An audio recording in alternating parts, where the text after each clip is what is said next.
moi j'étais minot à l'époque, hein. J'étais donc un petit gamin qui a connu donc cette occupation très longue, ce qui m'a donné la passion de monter après par la suite ce musée, la Poche de Royan. Mais c'est vrai que gamin, des choses m'ont impressionné, des images très fortes qui restent dans l'esprit. Ainsi, je me rappelle très bien de notre maison dans le boulevard Champlain, d'avoir vu tomber cette boule de feu qui traînait, une grande traînée de fumée, de flammes, un bruit de moteur formidable qui rasait les chênes de la forêt du bois de Bellamy, qui est entouré, là, qui entoure le boulevard Champlain. Et j'ai su plus tard, c'était un avion français, c'était en 40, tout à fait en juin 40. C'était le fameux avion du second maître Fievé, qui, touché par la flak allemande à l'époque, avait percuté volontairement le Fort Duché, où il s'est abattu, et où, dans les jours qui vont suivre, les Allemands vont lui rendre les honneurs et monter même un petit monument à sa mémoire. Et je me rappelle toujours de cette image de ce gosse, ça m'a marqué de voir cet avion passer au radada des arbres, traînant cette boule de feu, et percutant après, par la suite, on l'aura su, le Fort Duché où étaient implantées les forces vives allemandes, hein, dès leur entrée en juin 40 à Royan. Tout ça, c'est des trucs qui marquent. Je me rappelle aussi de ce grondement d'avions régulier qui, 2 ou 3 fois par semaine, passait au-dessus du bois de Bellamy et se dirigeait vers l'estuaire de la Gironde.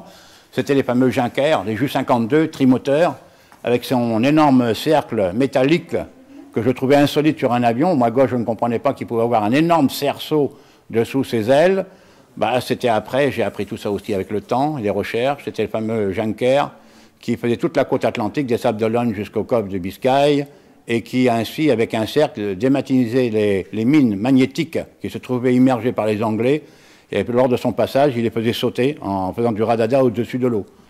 Tout ça, c'est des choses qui marquent les gosses. Et puis, moi, j'ai été bercé pendant des mois et des mois par ces faisceaux qui étaient pour nous assez merveilleux. C'était les faisceaux lumineux des projecteurs allemands, du Fort Duché, de Soulac, de la Grande Côte, de Foncillon, etc., qui, dès qu'une alerte était faite par les Allemands, sirène stridente, et qui nous faisait frémir un peu, annonçait l'arrivée d'avions proches la nuit, et là on voyait ces grands faisceaux lumineux à la recherche du bruit et essayer de trouver la cible, et ensuite on voyait monter ces gerbes incandescentes de la flak, la DCA allemande, et dans les secondes qui suivaient, je me cachais sous la table de la maison, car sur les tuiles de notre maison dégringolaient les fragmentations d'éclats qu'on entendait, bing, ding, bong, qui tombaient partout, et qui étaient mortels pour les gens qui étaient à l'extérieur. Il fallait bien se souvenir, un petit éclat de rien du tout, descendant rapidement de 5 ou 6 000 mètres d'altitude, vous fracassez le crâne, etc. Il y a eu beaucoup de pertes comme ça aussi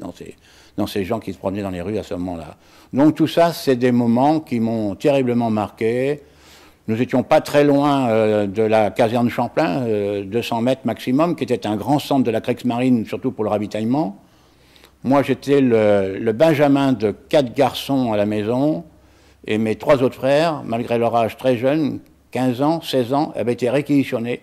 C'était une obligation pour travailler à cette fameuse caserne de Champlain, la Kriegsmarine, quoi. Alors, si les récits côté allemand, la nourriture ne manquait pas, nous, par contre, on ne savait pas ce qu'était le goût d'un morceau de pain, on ne connaissait pas la qualité d'une pomme de terre, et dans cette caserne où il y avait le ravitaillement et où mes frères travaillaient, eh bien, ils en profitaient pour chaparder de temps en temps quelques nourritures, de la marmelade, des choses comme ça, etc., qui se trouvaient en abondance. Ce qui a valu d'ailleurs à un de mes frères de se faire arrêter pour les vols de canards, pour les vols de ceci et de cela, et surtout pour une bicyclette.